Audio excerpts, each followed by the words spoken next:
નમસ્કાર, જય ભારત. અંધર નગરી અને ગાંડુ રાજા. સમય સાથે જેમ જેમ પરિવર્તન થાય તેમ વાર્તાઓમાં પણ પરિવર્તન થતા હોય છે. પણ આ અંધેર નગરી આપણા ભારતમાં કાયમ રહી છે.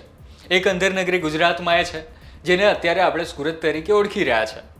આ સુરતને અંધેર નગરી કેમ કહી રહ્યો છો, એમાં ગાંડુ રાજા કોણ છે તેની આજે વાત કરવાનો છું. નમસ્કાર, તમે જોઈ રહ્યા છો ગુજરાત તક અને હું છું કૃણાલ. વાત કરી રહ્યા છે સુરત નામની અંધેર નગરીની, જેમાં મહાનગરપાલિકા જે કાર્યરત છે, લોકોના સુખ માટે કામ કરે છે, લોકોના હિત માટે કામ કરે છે. તેનું સૂત્ર છે જે રજૂવેદમાંથી લેવામાં આવ્યું છે કે બહુજન હિતાય બહુજન સુખાય. આવું બહુજન હિતાય અને સુખાય કહેતી મહાનગરપાલિકા હવે બહુજનની બદલે બિલ્ડરનો શબ્દ મૂકી દેવાની છે કે બિલ્ડર હિતાય બિલ્ડર સુખાય. અને તેવા આરોપ તેમની ઉપર કેમ લાગ્યા છે તેનું કારણ એ છે કે આજે સુરતમાં એક વિસ્તાર છે વેડ રોડ, અને ત્યાં આવેલું છે નાસિરનગર. આ નાસિરનગર સ્લમ એરિયા છે અને ત્યાં રાતોરાત ડિમોલેશન કરી દેવામાં આવે છે અને 100 લોકોના ઘરને તોડી પાડવામાં આવે છે. અને જેની વાર્તા અત્યારે ઘણા લાંબા સમયથી ચર્ચામાં છે, તેની આજે એકદમ વિસ્તૃતથી વિગતવાર માહિતી આપવાનું છું. કયા દિવસે શું થયું હતું, કોણ ગુનામાં છે, અત્યાર સુધી શું કાર્યવાહી થઈ છે, તમામની. કારણ કે સુરતમાં બનેલી આ ઘટનાની ગાંધીનગર અને સંભવિત દિલ્હીમાં પણ પડઘો પડ્યો છે. અને આ અત્યારે ખૂબ મહત્વનું એટલા માટે બની રહ્યું છે કારણ કે જેમ જેમ સમય, આપણે આગળ વાત કરી કે સમય બદલાય, પરિવર્તનો આવે છે, તે રીતે જેમ અંધેર નગરીમાં પરિવર્તન આવ્યા તેમ ડિમોલેશનમાં એ પરિવર્તન આવ્યા.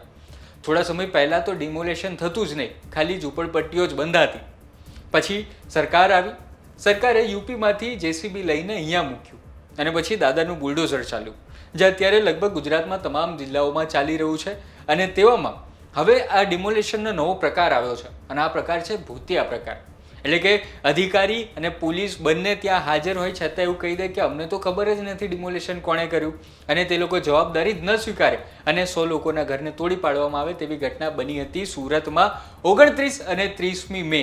આ મે મહિનો એ જ મહિનો છે જ્યારે ગુજરાતનો સ્થાપના દિવસ ઉજવવામાં આવે છે, જ્યારે ગુજરાતની સ્થાપના થઈ હતી. અને આખા મે મહિનાના અંતમાં સુરતમાં આવું એક જોવા મળ્યું, આવું એક કાળું કાર્યવાહી જોવા મળી, જેમાં 100 લોકો, જે લોકો પહેલાંથી જ ખૂબ ગરીબ છે, ઝૂંપડપટ્ટીમાં રહે છે, સંભવિત રીતે મોટાભાગની જે પણ ઝૂંપડપટ્ટીઓ હોય છે તે ઇલીગલ જ હોય છે, અને તેમાં કાર્યવાહી કરવી જ જોઈએ. કારણ કે જો એ શહેરના વિકાસમાં નડતરરૂપ થતી હોય તો કાર્યવાહી કરવી જોઈએ. પરંતુ આપણે અહીં જે બંધારણ છે, જે નિયમો છે, જે કાનૂન છે, જે કાયદા છે, તે તમામ માટે છે, કારણ કે આપણે લોકશાહીમાં જીવીએ છીએ.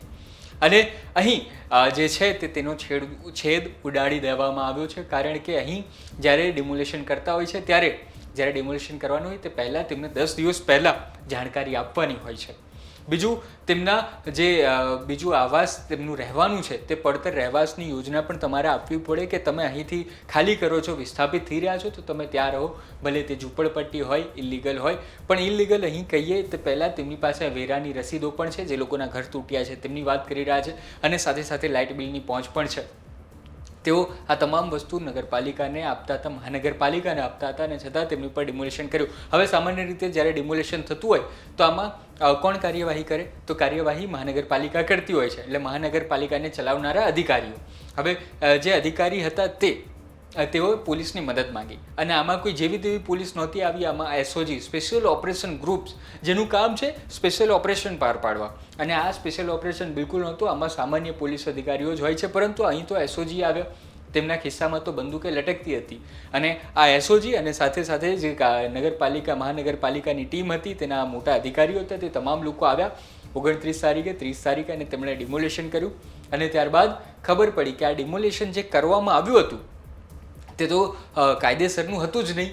અને જ્યારે મેયરને પૂછવામાં આવ્યું, જ્યારે કમિશનરને પૂછવામાં આવ્યું, જ્યારે તમામ લોકોને પૂછવામાં આવ્યું, જે મુખ્ય વડા છે તે તમામ લોકોએ હાથ ઊભા કરી દીધા કે ભાઈ અમે આ ડિમોલેશન કર્યું જ નથી, અમારી જાણ બહાર ડિમોલેશન કર્યું છે. અને જે અધિકારી હતા, જે સિટીના ઇજનેર હતા, જેના માથે આખું આ દોષનું ઠીકરું ફોડવામાં આવી રહ્યું છે, તેમને જ્યારે પત્રકારે પૂછ્યું ત્યારે તો એમણે એવું કહ્યું કે અમને તો ખબર જ નથી, હું તો ત્યાં હાજર જ નહોતું.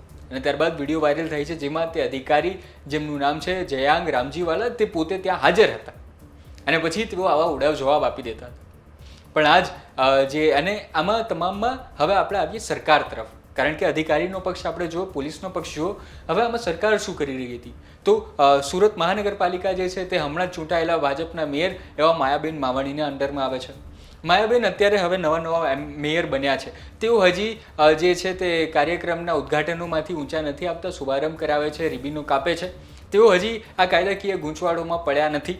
એટલે આપણે તેમને કઈ રીતે દોષ આપવો તે ખબર નથી. એક તો એક નવા નિશાળ્યા છે, પણ તેમને હવે ગાંધીનગર પણ બોલાવી લેવામાં આવે છે. ગઈકાલે જ, એટલે આજે જ્યારે હું વાત કરી રહ્યો છું તેના એક દિવસ પહેલાં સોમવારે તેમને ગાંધીનગર બોલાવવામાં આવ્યા હતા, અને ત્યારે તેમની સાથે ડેપ્યુટી મેયર અને તમામ જેટલા પણ લોકો, સ્ટેન્ડિંગ કમિટીના ચેરમેન સહિતના લોકો જે છે તે તમામને ગાંધીનગરથી તેડું આવી ગયું હતું. અને આજની વાત કરીએ તો આજે જ્યારે એક મોટી મહત્વની બેઠક હતી તે પણ દૂર કરીને જે મુખ્યમંત્રી છે તે અને નાયબ મુખ્યમંત્રી જે સુરતથી જ આવે છે, હર્ષભાઈ સંઘવી, તે તમામ લોકો દિલ્હી પહોંચી ગયા છે. અને કહેવામાં આવી રહ્યું છે કે દિલ્હીમાં પણ આ સુરતના પડઘા પડી રહ્યા છે. ગાંધીનગરથી આદેશ છૂટી ગયો છે, ફરમાન છૂટી ગયો છે, અને કહેવામાં આવ્યું છે સુરતના જે રેન્જ આઈજી છે તેમને, અને એટલે કે જે પોલીસ અધિકારીઓ છે, મોટા લેવલના આઈપીએસ અધિકારીઓ છે, તે તમામ લોકો હવે આ બાબતમાં શોધખોળ કરી રહ્યા છે, સ્થાનિક લોકોને મળી રહ્યા છે. અને આ બધું પોલીસની હાજરીમાં, પોલીસથી છુપાઈને કરવામાં આવી રહ્યું છે. અંડરગ્રાઉન્ડ એક રિપોર્ટ તૈયાર કરવામાં આવી રહ્યો છે, જેમાં તમામ લોકો જે છે, જે નેતાઓ છે, જે અધિકારીઓ છે, જે પોલીસ છે, તે જેની પર તમામ ઉપર શંકાની સોય અત્યારે રાખવામાં આવી રહી છે, તમામ લોકોને અત્યારે જે છે તે શોધખોળ ચાલી રહી છે. અને આ બધું તપાસ પોલીસ કરી રહી છે, ઉચ્ચ અધિકારીઓ. અને આ જ વાતનો રિપોર્ટ લગભગ દિલ્હી પણ પહોંચે તેવી શક્યતાઓ અત્યારે મીડિયાના બેડામાં ચર્ચાઈ રહી છે. પણ હવે સવાલ એ થાય કે આ બધું કર્યું કોની માટે કર્યું? અને આનો જવાબ તમે અને હું તમામ સારી રીતે જાણીએ છીએ કે આ બધું બિલ્ડરને ખુશ કરવા માટે કર્યું છે. અને અત્યારે જે અધિકારીઓ છે તે લોકો એવી ઠીકરું ફોડી રહ્યા છે, અધિકારી એટલે કે મહાનગરપાલિકામાં જે કાર્યવાહી કરી રહ્યા છે તેમનો એમ તો સામાન્ય રીતે બોલતા નથી, પણ જેમાં તેઓ બોલ્યા છે તેમાં એક મીડિયા અખબારને તેમણે કહ્યું હતું કે આ જે આખી જમીન છે તે અમને બિલ્ડર દ્વારા સોંપવામાં આવી છે. હવે કોઈ બિલ્ડર પાલિકાને જમીન સોંપે તેવું પહેલી વાર જોઈ રહ્યા છે. સામાન્ય રીતે બિલ્ડરો પાલિકાની જમીન ખાઈ જતા હોય છે, પણ અહીં અવળી ગંગા વહી અને અધિકારીએ એમ કહ્યું કે તેમણે, આ બિલ્ડરે અમને જમીન પાછી આપી છે, અને આ પાછી આપવાના ભાગરૂપે તેણે આ જે ડિમોલેશન છે તે કર્યું છે અને ચોખ્ખી કરીને અમને આપી રહ્યો છે, આવું તેમનું કહેવું છે. ને ત્યારબાદ જે અધિકારી છે તે અત્યારે બોલવા રાજી નથી. અધિકારી કોઈક મોટા નેતાને ખુશ કરવાના ચક્કરમાં અથવા તો મોટા કવરના ચક્કરમાં ખૂબ મોટી ભૂલ કરી બેઠા છે. અને જે 100 લોકોના ઘર છે 100 ઘરો તોડવામાં આવ્યા છે, તેમાં કેટલાય પરિવારો હતા, તે અત્યારે આવા આકરા તાપમાં કઈ રીતે રહી રહ્યા છે તેની કલ્પના આપણે કઈ રીતે કરી શકીએ. અને ગુજરાત તકે તેમની સાથે વાતચીત કરવાનો રિપોર્ટ જે છે તે અમે તમને બતાવ્યો જ હતો.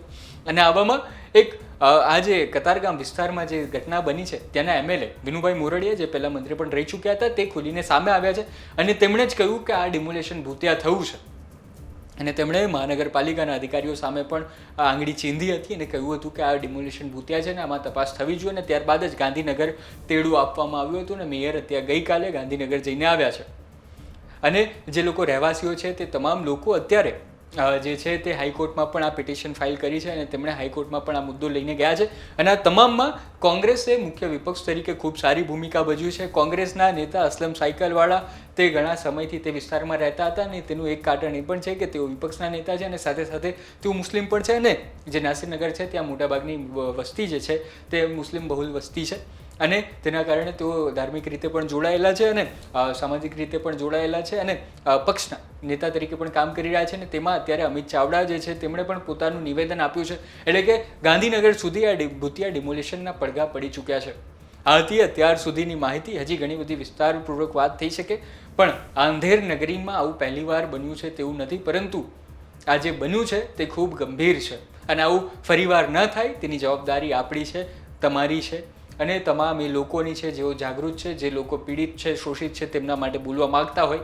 હજી જે છે આપણને અધિકારીઓના, નેતાઓના એક પોલિશ્ડ વર્ઝન જે પોતાને બચવા માટે તૈયાર કરવામાં આવે છે તે હજી તૈયાર થવાના બાકી છે. એટલે કે થોડા સમયમાં અધિકારીઓ ખુલીને સામે આવશે અને પોતાની વાત મૂકશે, જેમાં લગભગ તે લોકો છટકી જશે કાયદાની કાર્યવાહીમાંથી. પણ જે 100 લોકોનું ઘર તૂટ્યું છે તે હવે તૂટી ગયું છે, અને તૂટ્યા પછી ફરીવાર બંધાય તેવા આજ સુધીના અજાયબ કિસ્સાઓ અમે જોયા નથી. તમે જોયા હોય તો જરૂર જણાવજો. આ હતી અત્યાર સુધીની આખી માહિતી અંધેર નગરીની. તમને કેવી લાગી તે જરૂર જણાવજો. હું છું કૃણાલ, મને રજા આપો. નવા વિડીયો સાથે જરૂર મળીશું.